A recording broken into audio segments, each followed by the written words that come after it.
বন্ধুরা, আজকে আমরা যাচ্ছি পাবনা জেলার বেড়া উপজেলায় নতুন গড়ে ওঠা একটা নৌবন্দর দেখতে।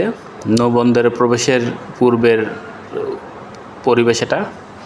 আমরা এখন নৌবন্দরের একদম সামনেই আছি। নৌবন্দরের প্রবেশপথ, আমরা ভিতরে ঢুকলাম।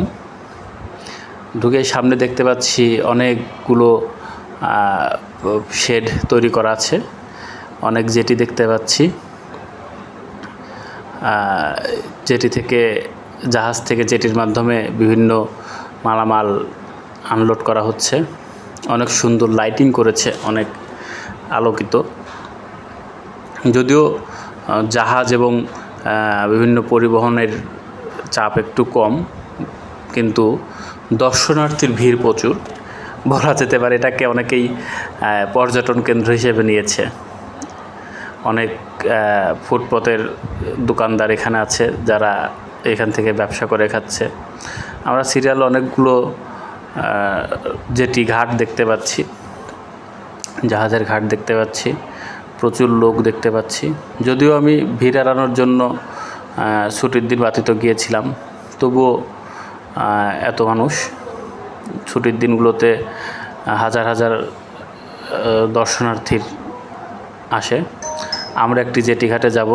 এই জেটি ঘাটটা বেশ একটু ফাঁকা মনে হচ্ছে। পাশের জেটিতে একটি জাহাজ আছে অবশ্য, কিন্তু আমরা এই জেটিতে ঢুকবো যেহেতু এই জেটিটা ফাঁকা। এই জেটিতে ভিড়ও একটু কম মনে হচ্ছে।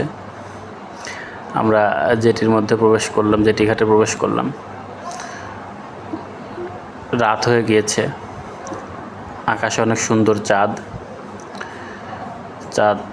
অন্ধকারের মধ্যে চাঁদ, নদীর বুকে যখন চাঁদের আলো পড়ে তখন একটি অপার্থিব সৌন্দর্যতার সৃষ্টি হয়। দেখতে পাচ্ছি চাঁদের আলোর মাঝখান দিয়ে একটি নৌকা ভেসে যাচ্ছে। নৌকাটা যদিও অন্ধকারের জন্য বেশ ভালো বোঝা যাচ্ছে না, কিন্তু দেখা যাচ্ছে। একটু সাইড সিনগুলো দেখুন। জেটি ঘাট থেকে পুরো বন্দরটাকে দেখতে কেমন। পুরো বন্দরটা আসলে এখান থেকে কাভারেজ আসে না, একদম অল্প একটু অংশ এসেছে।